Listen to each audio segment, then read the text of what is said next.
You're fatter than you think. Well, on that note, welcome back to the Uncrowned Podcast. I know it's been a while, but this is where men finally use their strength to define their discipline, reinforce their righteousness, and follow a better path. Gentlemen, we all have that crown. Now it's time to reclaim it. I'm your host, Joe Buttice, or the Uncrowned Coach. I know it has been a minute, and I apologize. If you hear me pause because it's been a minute, I got some show notes, and well, we need to read. But welcome back. I'm sorry it's been a while. Life happened, and I have felt called back to this. So this episode is not to shame men, but to wake them up and to call them higher. It is the cold, unspoken realities of life. So we're going to jump right in. We're going to start with number one. I'm going to sit back here and really let this sink in. We're going to start with number one. People will judge you on how you look, whether you want to or not. We're always saying, oh, don't judge a book by its cover.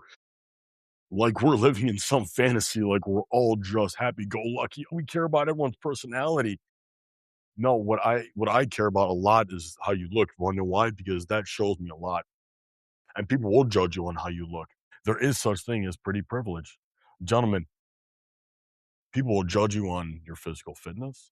They will judge you on your maintenance, how your hair, your beard, everything looks. Not saying you need to doll yourself up, but look presentable. Take care of yourself, for crying out loud. The biggest thing that I take inventory mentally, on how other people look is their physical fitness, their health. I can determine so much on someone by the way that they look in a physical aspect. Are they a threat? Are they a victim? Are they going to be an asset, a liability? I can tell you whether or not you are disciplined, whether or not you have self-worth, whether or not you care about anything other than yourself, all based on the way that you look, the way that you carry yourself. Are you closed off? Are you reserved?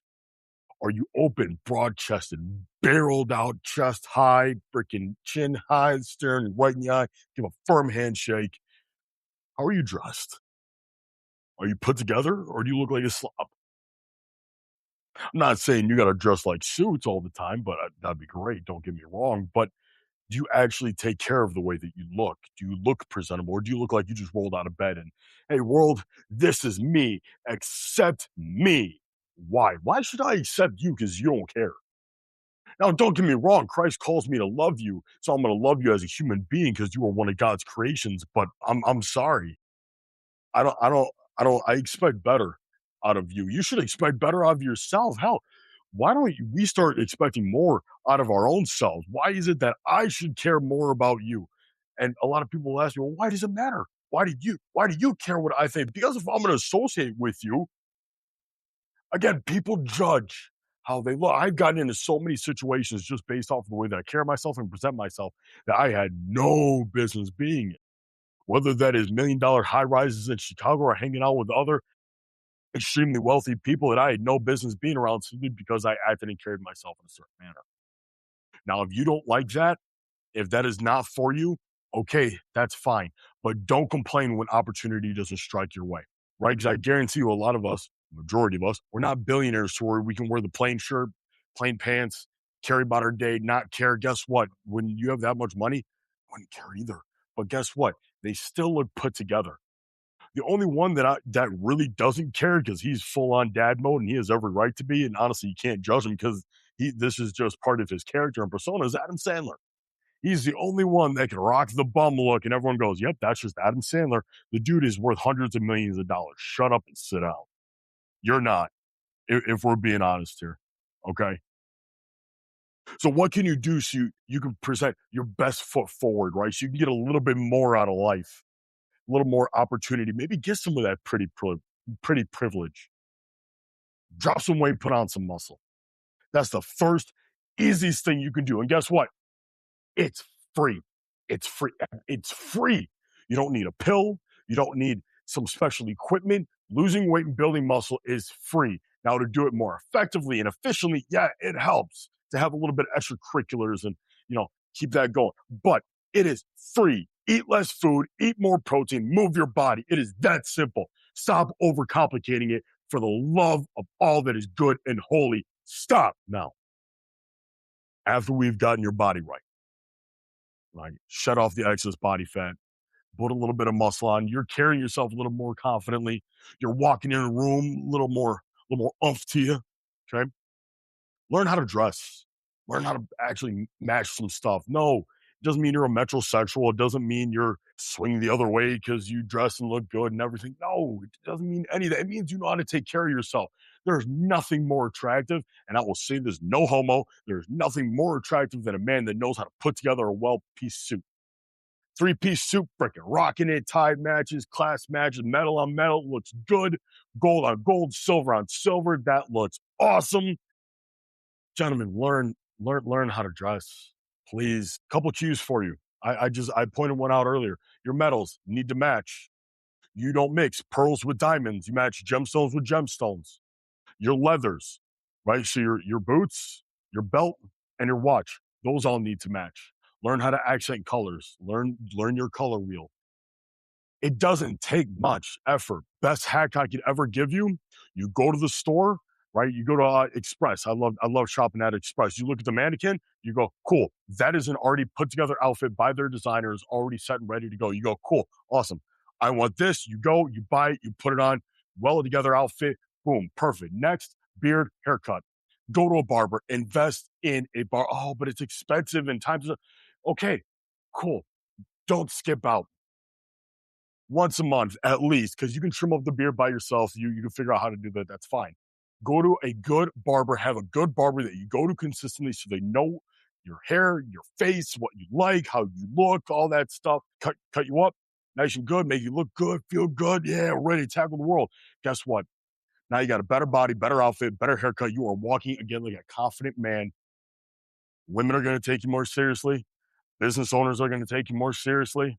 Other people are going to start taking you more seriously. You walk a little bit differently. You walk with a little more confidence. You walk like you're worth a little bit something more because you start caring about yourself. This is what we need to get back to, because guess what? The whole hard, cold truth, the reality is people judge you on the way that you look, whether you want to or not. I'm not talking about race. I'm not talking about gender. I'm not talking. Do you take care of yourself? Do you look like a bum? Do you have self-respect? That's it. Do you look like I can blow and push you over? Do you look like I can steal your girl and not care? I don't do that. I'm married, faithful man. This is life we're just talking about right now. Just life, okay? This is not vanity either. Have some pride in the way that you look. Take care of yourself. Not for showboating, but so you can actually feel like you're something. Okay. Number two, this one I'm probably going to get equally as fired up. You're fatter than you look. I promise you, you are fatter than you think. You hide it behind baggy clothes, right? You hide it behind, again, the way that you look up. I get a lot of guys, they'll tell me, oh, I just need to lose 20 pounds. Nah, brother, you need to lose like 60. I deepen my bodybuilding prep when I have veins on my abs. Right? Some of you can't even fathom getting that lean, nor do I recommend it. It is not healthy to stay that lean. I do it as a competitive athlete. There's a difference. Even with veins on my abs, I still could probably lose 10, 15 pounds.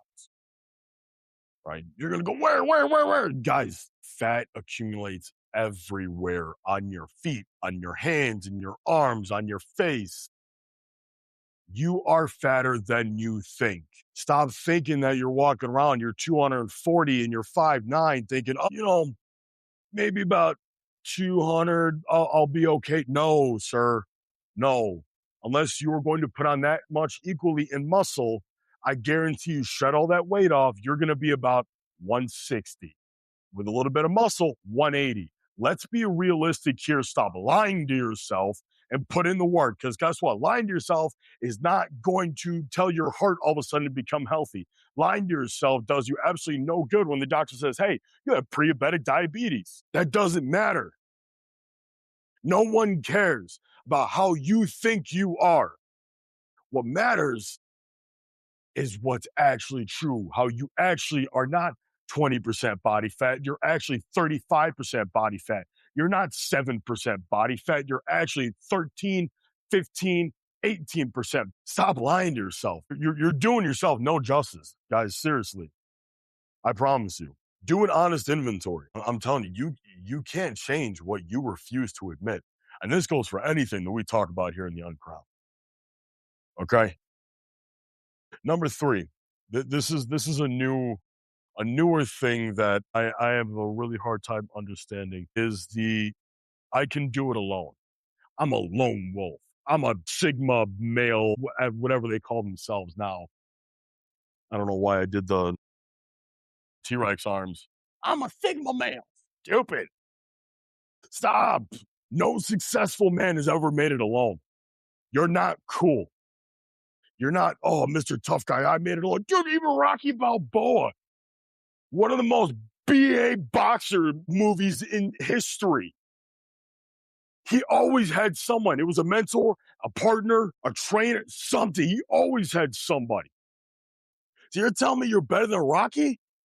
Heck, even John Wick. And I know every single person listening and watching right now is not cooler than John Wick. Even he had his people. Jesus didn't do it alone. Sure, he was on his own mission and he didn't do it alone. He had 12 men surrounding him. When he would send them off on mission, he sent them in pairs. We were not meant to live life alone. This loneliness epidemic thing will kill you faster than you realize. It's a psychological thing. Why do you think so many people got messed up during COVID? Right? When they close us indoors, no one knows how to properly function or communicate anymore because we all got so messed up that it was ridiculous. We were never meant to be alone. Stop kidding yourself. You ain't that cool. You ain't that boss man. Every man needs these things, right? You need a mentor. Every man, you need a mentor, whether you pay for it or not, because it's someone that has gone before you and has done the things either you want to get to or is an expert in an area that you need to learn about. So whether that's myself with lifestyle and fitness and faith and all that stuff, or whether or not it's a mentor in your job or a mentor in your craft, right? You need a mentor. Next, you need friends around you. You need one best friend. You need at least one best friend that is your ride or die. That is your, hey, if I need to bury a body, I'm calling dude, right? I got mine. He's on speed dial. I talk to him every day. He is my, hey, if I need to bury a body, it needs to be a good reason, right? Because he's got a family too and stuff. But like, hey, someone messed with my daughter. We need to bury this dude. He'd be there. And the same goes for him. Hey, someone messed with my daughter. We need to bury this dude. I'd be like, cool. Where are we going? I'm not saying any of this has happened. These are examples, okay? But you at least need one ride or die friend. But other than that, you need a small group of actual friends, right? Guys that are going to push you, guys that are going to lead you to grow more, that aren't going to allow you to put yourself under, handle no BS, let you get into some situation that isn't good for you. That's the key. That's the biggest thing too, is a lot of times we'll surround ourselves with friends because they're fun. Stop surrounding yourself with people that are just fun, because chances are as you grow in life, as you should be, those people are going to get less fun because you're growing. Matter. Get people that grow with you. You can have fun with people that grow with you, but don't get caught up with the people that just have fun. I talk business with all of my friends. I talk fitness with all of my friends. I talk Jesus with all of my friends. We are all holding each other accountable to where if one of us slips, be like, hey, bro, you shouldn't be doing that. And you go, you're right. I shouldn't be. Thank you. Auto adjust. Freaking keep on keeping on. Okay. Because you cannot take offense when someone loves and cares about you so much that they are just actively trying to correct you to where you can be like, you're right. Thank you for catching. I am human. I appreciate you. Let's get back on track. That's why you can't do this alone. Because when you slip up, you have no one to correct you. You just slip up and you're like, oh, that feels good. And then you keep slipping up and slipping up and slipping up. Next thing you know, you're a bum. Or if you're that guy that gets offended every time someone tries to correct you out of love, you go, no, what are you talking about, man? You don't know what you're talking about. I know what I'm doing. You're a bum. I mean that with all sincerity, love, and intention to whoever's listening and whoever's getting convicted of this, because that is the lifestyle that you're living. That is the lifestyle you're heading. You want to know why? Because I've been there. I've been there. I was the bum. I know what that's like. And it is not good. I was lucky enough to have a couple of friends that have been like, hey, I know you're a bum and I know you're better than this. But right now, we're going to let you kind of do your thing a little bit. And I had to have my coming Jesus moment for me to finally figure out, oh, man, guys, I'm sorry. I was not a good person. I was a bum. I'm like, no, it's okay. You just weren't listening enough. You're not right all of the time. Stop avoiding that mirror. If you insist on doing it alone, that's not pride. I messed that up. If you insist on doing it alone, that is pride. It's not strength. Right? Number 4. This one is, this whole thing is just me just yelling at the camera, I feel like at this point. Public decency is gone because we've let it. All right. Culture is shaped by what we consume, fund, excuse, and stay silent about. Sorry, I had to read the notes. I want to make sure I got all of them.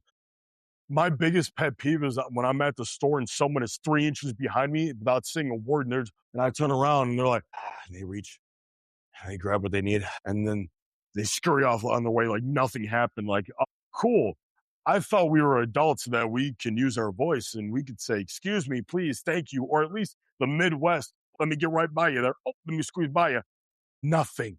Just this awkward, like, closeness of like, use your mouth, or the lack of situational awareness because everyone is so fat and don't pay attention. And they just sit there and they waddle. And I know a lot of you guys are listening to this like, Joe, where's your compassion and Christ-like love for everyone? I love all of these people. It hurts me that we have come to this. And it hurts me that people can't even take care of themselves enough to walk appropriately in public, that they have to go dun, dun, dun, dun, dun, dun, dun, as they're going. And if this offends you, guess what? Good. Do better. Do something about it. Stop being one of those people, because guess what? If a fire goes up in that store and you can't waddle fast enough to get out of it, you're dead. You are dead. You are dead.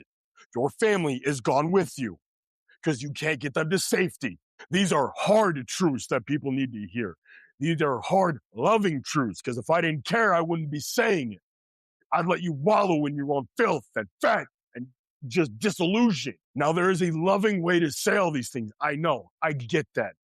I get it. There is a certain way to say things to try to get a message across to people, to try to relay them lovingly. I get that. I feel like we're past that. We have danced and bounced around so many people's feelings that I feel like we are past that. We're so worried about their feelings. We can't say it this way. We can't say it that way. It is that very reason that we have allowed everything to continue and nothing is changing. So you know what? If calling someone out because they are morbidly obese, and so much so that they can't even save themselves, let alone their family, can maybe get something in their head to click saying, hey, this guy's right. I need to lose weight. I have kids. Then so be it. Not sitting him down and being like, hey, listen, have you considered maybe going to a gym, or maybe trying to eat healthy, or maybe take this shot like everyone else is so you can get brittle bones and not get enough nutrients and also lose your muscle? No, sit him down and be like, you are killing yourself. You are being totally neglectful of your family. Do better as a man. Knock it off. We allow so much public indecency because we're so afraid of just standing up and saying people's feelings, right? That's where the term Karen came from, because it was usually stereotypically a middle-aged white woman with a short hair of sorts or whatever, throwing a temper tantrum, and we have sat there and we've let it. I'm here to say the customer's not always right. Let's normalize calling people out when they're being obnoxious. Let's normalize looking at people and being like, hey, excuse you, words, hi. Because back when I was a server, I watched it just progressively get worse and worse. And again, a lot of this is COVID's fault because we all forgot how to communicate and think as human beings in society. I would go up to a table like, hey, what's up, guys? How we doing? And they'll be like, Coors Light. And be like, cool, me too. And I'd walk away. Hey, guys, how we doing? And crickets. Okay. All right. I want to go over here now. I've been around people a lot, and it hurts because I love people. I'm the first to say I love the hospitality industry. I love people. I love coaching. But y'all frustrate me so much because y'all refuse to help yourselves. It's debilitating, because then you'll look at someone like me like I'm the problem, like I'm the weird one. And I'm over here like, you really? You weren't even paying attention to your kids. Someone could have came and stole them. You wouldn't even have any clue because you're too busy watching the game and she's too busy taking selfies. Because we don't have any situational awareness anymore as a society. Really? But I'm the weird one because I like muscles. And I tell people how it is. I started the Uncrowned because I cared so much about helping guys and I was tired of hearing their excuses. I understand because I've been through the ringer. I've been through dang near all of it. So I can relate to a lot of it and understand how you feel. I've also overcome a lot of it. And there's some things that I'm still working through. There's some things that I still have a hard time doing. And I recognize that. I also go to therapy for some of it. I ain't perfect. I promise you. But this is why I aim to help a lot of guys because they don't understand. We're going to rapid fire the rest of these really quick. So guess what? These are going to be one-liners. These are going to be great for social media. Ready for this? God forgives quickly, but the consequences don't disappear overnight. Meaning, it doesn't matter if you're a Christian, if you got saved, if you, praise, hallelujah. It doesn't matter. You still reap what you sow. Someone had to say it. So if you did some stuff in the past and you got saved and then you're trying to live a Christ-like life, and then you're wondering why certain things are still happening to you, well, guess what? Those are the result of what you did 10 years ago finally catching up to you.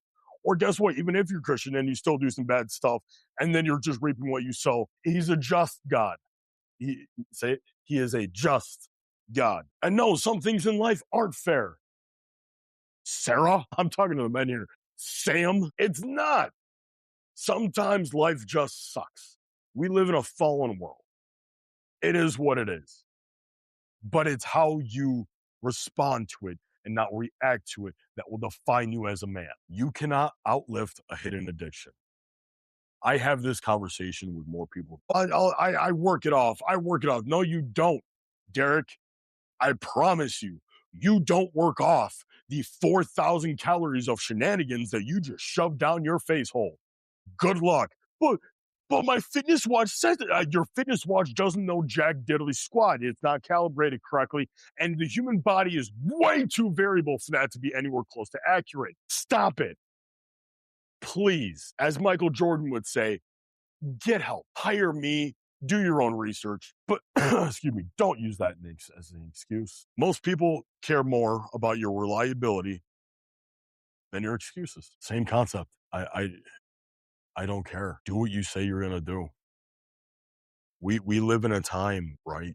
We live in a time of information. Stop giving excuses when you are one Google search away, one ChatGPT answer away from finding your answer. I don't know how to lose weight. Google search, personal trainer, nutritionist in my area. ChatGPT, I'm this many pounds at this height. How do I lose weight? It's not going to give you a picture perfect answer, but it'll give you direction. Stop being clueless. I have depression. I don't know what to do. Search. I don't know what to do. I also don't want medicine. Search. Stop it. There's no perfect program, only principles and consistency. Every famous bodybuilder, every famous athlete does something different. But guess what? All of them compete at an extremely high level. My program is different from his program, is different from his program. Find something that you love, enjoy, with a coach or a mentor that you vibe with. That is the most important thing. I am not for everybody. So I will gladly send you to someone else because I don't gatekeep. I want everyone to get help. I don't care.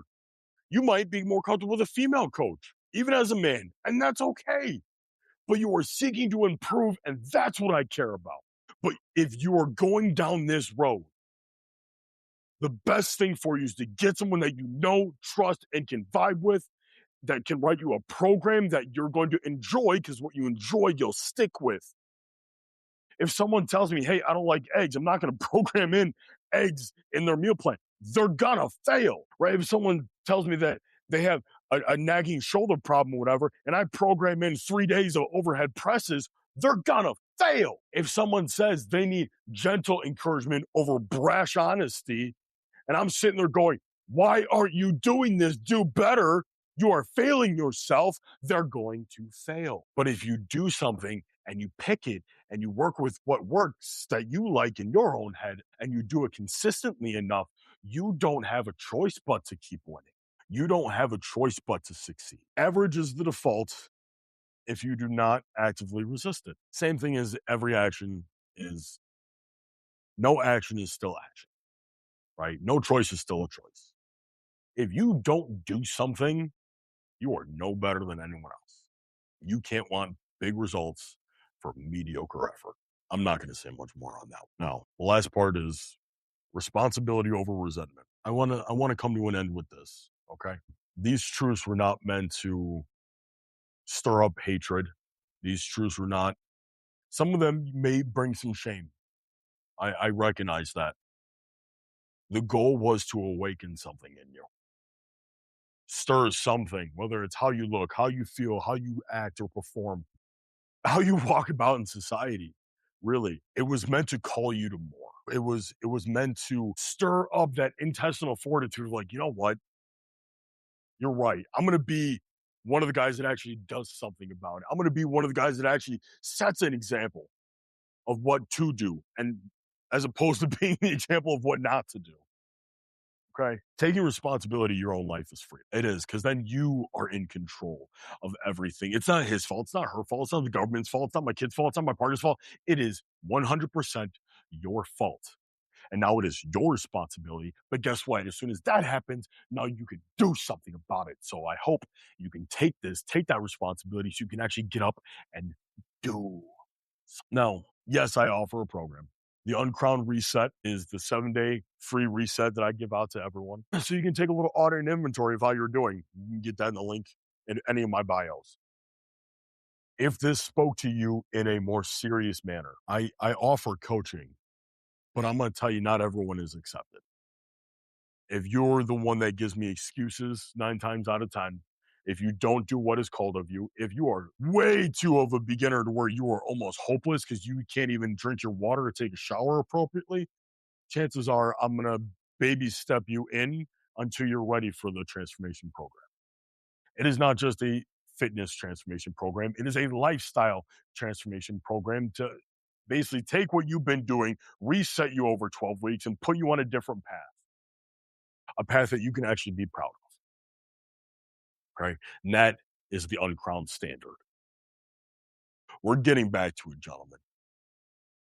I have been away for far too long, and I'm sorry for that. You guys deserve the best version of me. I have helped hundreds of thousands of men all over the world through my voice, through my message, and the Lord is calling me back to it, except bringing men to God, to our Creator, right? The spiritual awakening thing that's going on. I know He's calling me to be a part of it, which is also why I know I've been battling stuff so hard lately. But I'm here to tell the devil to suck it, and I'm too damn stubborn to quit. So with that being said, for those of you who are also too damn stubborn to quit, comment, please, on this podcast or anywhere you see this. I want to know you guys' feedback. I would like to start doing Q&As again.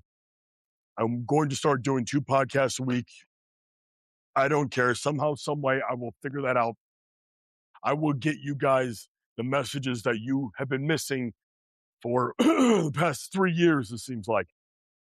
Gentlemen, I love you so much. Like, share, subscribe to the podcast, leave a review, please. It means everything to me so we can start growing this again to the glory that it should be, and then some, because the Lord said, I will return to you the years the locusts have stolen, and I believe that with every fiber of my being. So, gentlemen, I say to you, stay positive, stay motivated, and stay